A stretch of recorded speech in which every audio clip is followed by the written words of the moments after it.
오늘은 마가복음 4장 35절에서 41절에 있는 말씀으로 예수님이 바라시는 믿음이란 제목으로 함께 은혜를 나누려고 합니다. 우리 7월 또 8월 여름을 보내면서 몇 주간 시리즈로 말씀도 증거하고 여러분 이 여름에 여러분들의 믿음과 또 신앙이 점점 깊어지고 또 성숙되어지고 하나님 앞에 온전히 기도하는 그런 시간이었으리라 생각을 합니다. 오늘 8월 마지막 주일 하나님 앞에 나온 여러분들과 오늘 예수님께서 우리에게 바라시는 믿음이란 제목으로 함께 은혜를 나누려고 합니다. 오늘은 여러분 말씀을 통해서 보시고 또 아셨겠지만 두려움에 대한 설교입니다.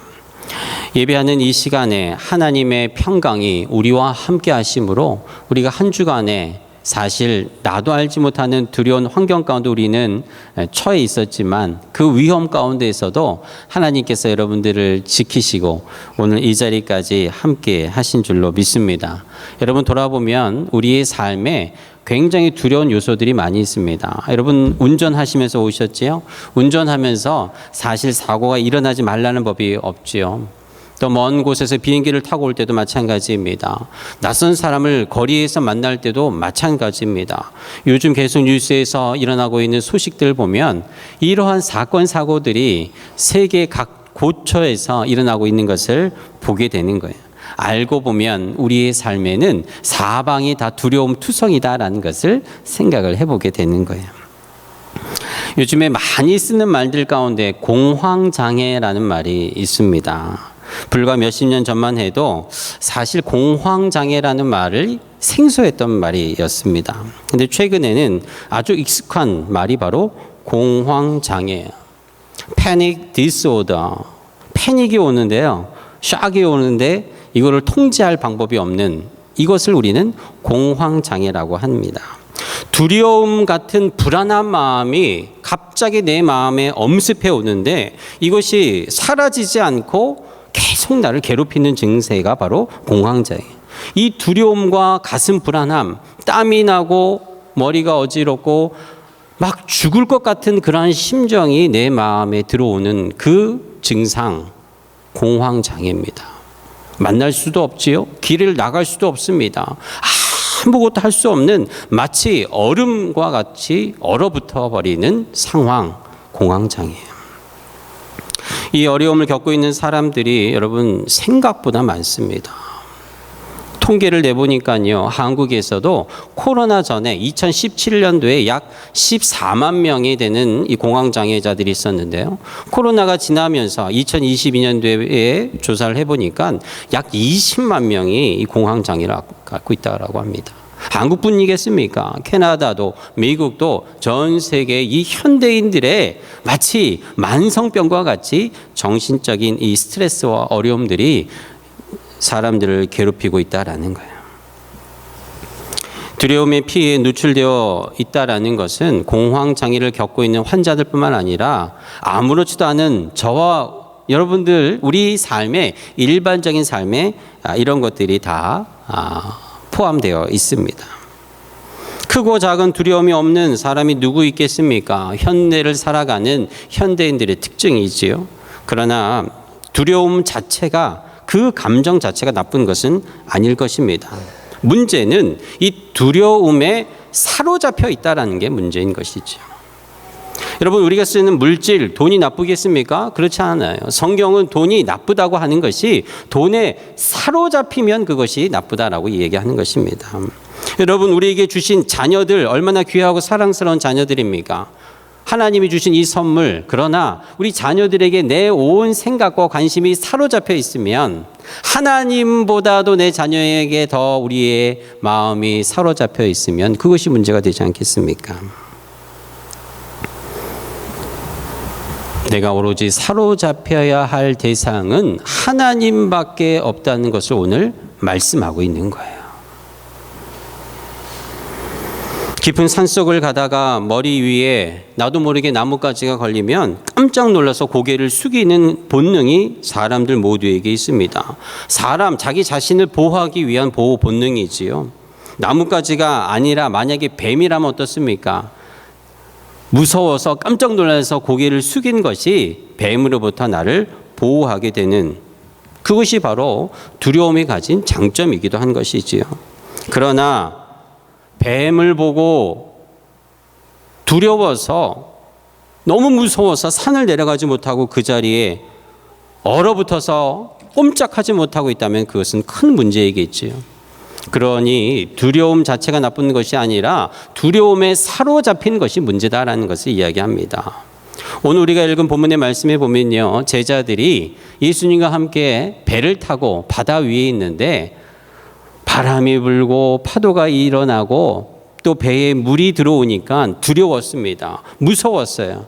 그러나 예수님께서 이 제자들을 꾸짖으신 것은 왜 그 두려움에 사로잡혀 있는가입니다. 한밤중에 배를 타고 가는 이 제자들, 바람이 폭풍이 몰아치고 배에 물이 들어오니 무섭지 않은 사람이 누가 있겠습니까? 정상이 아니지요. 만약에 무섭지 않다라면 정상이 아닐 것입니다.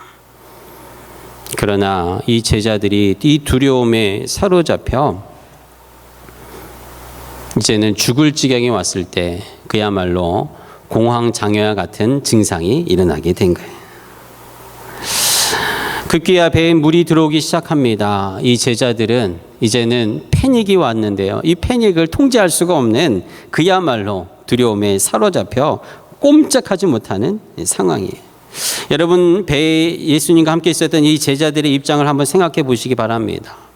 예수님께서 부르신 제자들 원래 직업이 무엇이었죠? 어부였습니다. 누구보다도 바다를 잘 알고 있어요. 그리고 바다에서 얼마나 많은 사람들이 위험을 당하고 죽었는가도 알고 있습니다. 이 제자들 또한 어부로 살아오면서 아주 많은 죽음의 고비들을 넘겨왔을 것입니다. 그리고 그가 예수님과 함께 있는 이 밤, 이 폭풍은 내가 죽기에 부족함이 없는 큰 폭풍이라는 것을 이 제자들은 직감했어요. 안전하지 않다라는 판단, 아주 심각하다라는 판단, 내가 죽을 수 있다라는 판단을 한 것입니다. 그런데 예수님이 보이지 않습니다. 아니, 벌써 이 폭풍 위에 흔들리는 이 배에 예수님께서 물에 빠지셨는가 깜짝 놀랐어요. 그리고 두리번거리고 예수님을 찾는데 고물, 오늘 말씀해 보면 고물에서 그물을 베고 잠을 주무시고 있는 것을 보게 됩니다.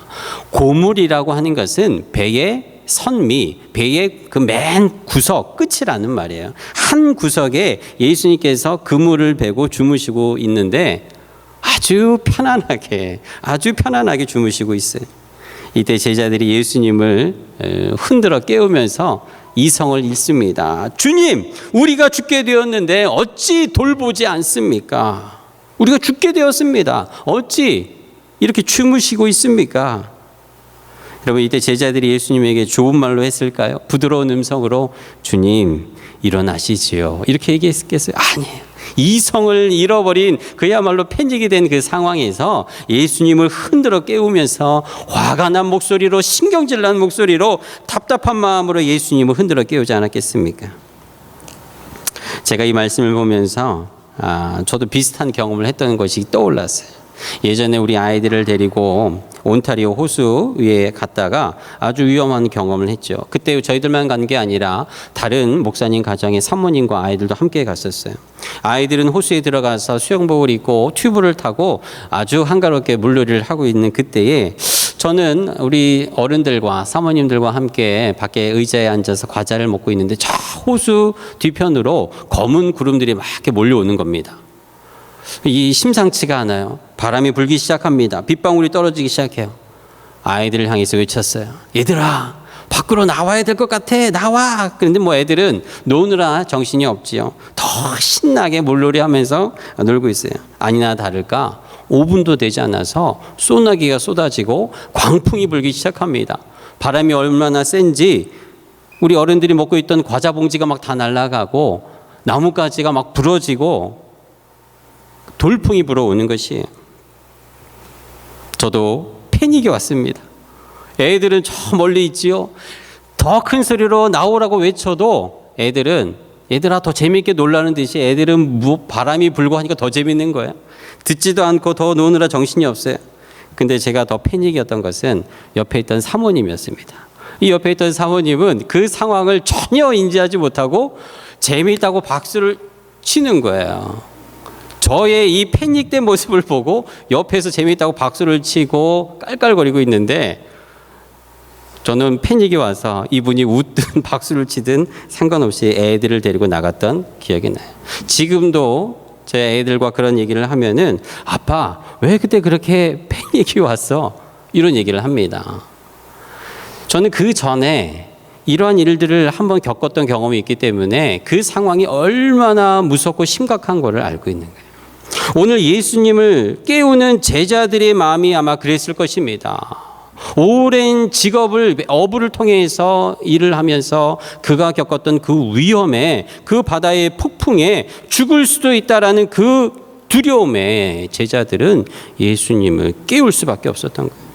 그러나 예수님은 그 폭풍 중에도 깨어나지 않고 편안하게 주무실 수 있었던 것은 하나님의 평강이 함께 하셨기 때문입니다. 예수님께서 잠에서 깨어나 바다를 꾸짖으시고 바다를 잠잠케 하신 주님, 그리고 제자들에게 이렇게 말씀하십니다. 얘들아, 어찌하여 이렇게 무서워하느냐? 어찌하여 이렇게 무서워하느냐? 무서워하는 것을 책망하는 게 아니에요. 이렇게 무서워하느냐? 어떻게 두려움에 사로잡혀 있느냐? 주님께서 말씀하시는 거예요. 그리고 나서 이런 말씀하십니다. 어찌 너희에게 믿음이 없느냐? 오늘 예수님께서 중요한 말씀을 하십니다. 두려움이 나쁜 것이 아니라 두려움에 사로잡히면 이것은 너희 믿음과 관련이 있다라는 말이에요. 우리가 평소에도 잠이 잘 안 오지요. 연세가 들면서 더 잠이 잘 오지 않습니다. 한 번 깨면 잠이 잘 들지 않아요. 그러나 내 마음 가운데 무엇인가 내 삶을 붙들고 있는 것에 사로잡힌 것은 내 믿음과 관련이 있다는 것을 오늘 예수님 말씀하시는 거예요. 그것이 두려움이든 그것이 내 마음에 불안한 마음이든 걱정이든 염려든 내 마음에 알지 못하는 그 불안함이 내 안에 있다는 것은, 그것이 나를 자꾸 내 발목을 붙들고 있다는 것은 믿음과 관련이 있다는 것을 말씀하시는 거예요. 예수님께서는 제자들이 패닉에 있는 것을 뭐라고 하신 게, 이거 당연한 것입니다. 인간이라면 당연한 것이에요. 어부였던 제자들에게는 당연한 증상입니다. 그러나 예수님께서 제자들에게 말씀하시는 것은, 너희들은 지금 나와 함께 있는데 나를 도대체 뭘로 보고 무서워하는 것이냐, 이 말씀을 하시는 거예요. 나를 향한 믿음, 다른 믿음이 아니에요. 죽지 않겠다는 믿음이 아니라 너희와 함께 있는 예수, 나를 향한 믿음이 이것밖에 되지 않느냐라고 질책하시는 거예요. 제자들은 주무시는 예수님만 보았지, 그 예수님이 바로 하나님의 아들이요, 하나님이 이 온 세상과 바다와 바람을 지으신 창조주 하나님이, 그 예수님은 보지 못했다라는 것입니다. 어떤 사람이 깊은 산속을 지나가면서 공동묘지를 지나가고 있었습니다. 해가 뉘어지고 너무 으스스하고 귀신이 나타날 것 같은 아주 무서운 그러한 시간이었어요. 공동묘지를 지나가는데 더 무서운 마음이 드는 것입니다. 그런데 그 공동묘지 안에서 뛰어다니는 한 꼬마가 있었어요. 근데 이 꼬마는 얼마나 즐겁게 그 공동묘지를 뛰어다니는지 아주 신이 났습니다. 이상하게 생각한 이 사람이 꼬마를 불러다가 묻습니다. 얘야, 이렇게 해가 어두어둑지고 더군다나 이 공동묘지가 아저씨는 이렇게도 무서운데 너는 여기가 그렇게 하나도 무섭지 않니? 그랬더니 이 아이가 이상하다는 듯이 아저씨를 쳐다보면서 이렇게 얘기합니다. 저는 하나도 무섭지 않아요. 왜냐하면 이 공동묘지에 관리하는 사람이 바로 우리 아빠이기 때문이에요. 우리 아빠가 이 공동묘지를 관리하는 사람이에요. 저는 해가 지든 한밤중이든 공동묘지 무덤이 열리고 귀신이 뛰쳐나오든 하나도 무섭지 않은 이유가 바로 이 묘지를 관리하는 분이 우리 아빠이기 때문이에요. 여러분 어떻습니까? 우리가 이 삶을 살아가는 우리의 시대 가운데 수도 없이 두려움에 가득한 환경 가운데 우리는 살아가요. 불에 대한 소식이, 물에 대한 소식이, 전쟁에 대한 소식이, 경제의 혼란에 대한 소식이, 하도 많은 일들이 일어나는 이 환경 가운데 우리가 두려움 가운데 있을 수는 있지만 사로잡히지 않을 수 있는 이유는 한 가지입니다. 이 두려움의 세상과 환경의 주인이 하나님이시기 때문인 것이. 바다의 풍랑과 파도가 일어난다 할지라도 제자들이 두려움이 있을 수 있으나 붙잡히지 말아야 됨을 예수님이 말씀하시는 것은 그 배에 함께 하시는 예수님이 이 바다와 바람과 파도의 주인이시기 때문인 것을 오늘 말씀하고 있는 거예요. 이사야서 41장 10절에 두려워하지 말라. 내가 너와 함께함이라 주님 말씀하셨어요. 오늘 그리스도인들에게 두려움의 문제는 두려움에 대한 감정과 마음이 아니라 예수님을 바라보는가 그렇지 않은가예요. 예수님을 바라보는가 두려움 그 자체에 붙잡혀 있는가를 오늘 말씀하십니다. 믿음의 주여 온전케 하시는 예수를 바라보라 말씀하시는 것입니다. 마태복음 14장에 아주 오늘 말씀과 비슷한 내용들이 나오죠. 한밤중에 바다 위에 있는 그 풍랑에 있는 그 배 가운데 멀리서 예수님께서 바다 위를 저벅저벅 걸어오십니다. 그때 제자들이 유령이다, 귀신이다 두려워 떨고 있을 때 예수님께서 내니 두려워하지 말라 말씀하실 때 베드로가 이렇게 얘기합니다. 만약 주시거든 나를 걸어오게 하소서. 예수님께서 걸어오라. 베드로가 배 밖을 나가서 바다를 저벅저벅 걸어갑니다. 근데 일어나는 바람을 보고 파도를 봤을 때에 물속으로 빠져들게 되지요. 베드로가 주님 나를 구원하소서. 예수님께서 말씀해 보니까 즉시 손을 내밀어서 베드로를 붙잡아 올려주십니다. 그리고 말씀하십니다. 어찌하여 바다와 파도를 바라봤느냐. 나를 보고 걸어왔으면 예수님을 그대로 바라봤으면 물속에 빠지지 아니하였을 것인데 어찌 믿음이 적은 자여 의심하였느냐. 예수님께서 베드로를 꾸짖으신 것입니다. 사랑하는 여러분, 예수님께서 바라는 믿음은 예수님을 바라보는 믿음이에요. 두려움의 환경 가운데 우리가 산다 할지라도 두려워서 마음 졸이고 힘들다 할지라도 그 두려움에 사로잡히지 않을 수 있는 유일한 한 가지 방법은 예수님을 바라보는 것입니다.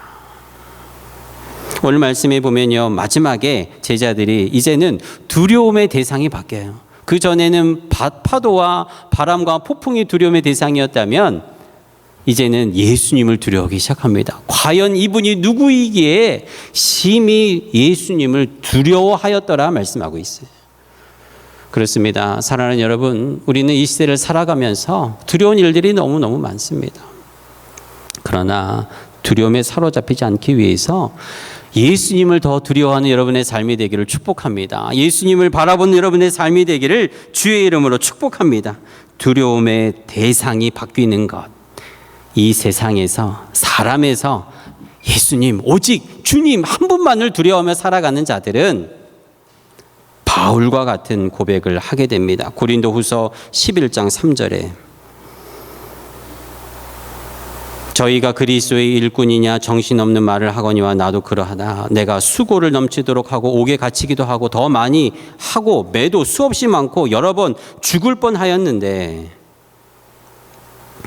유대인들에게 40에 하나 감한매를 5번 맞았고 3번 태장으로 맞고 1번 돌로 맞고 3번이나 배가 파선하는데 일주일을 깊은 곳에서 지냈고 여러 번 여행에 강의 위험과 강도의 위험과 동족의 위험과 이방인의 위험과 시내의 위험과 광야의 위험과 바다의 위험과 거짓 형제 중에 위험을 당하고 또 수고하며 애쓰며 여러 번 자지 못하고 줄이며 목마르고 여러 번 굶고 춥고 헐벗었으나 내가 두려움에 사로잡히지 않았다.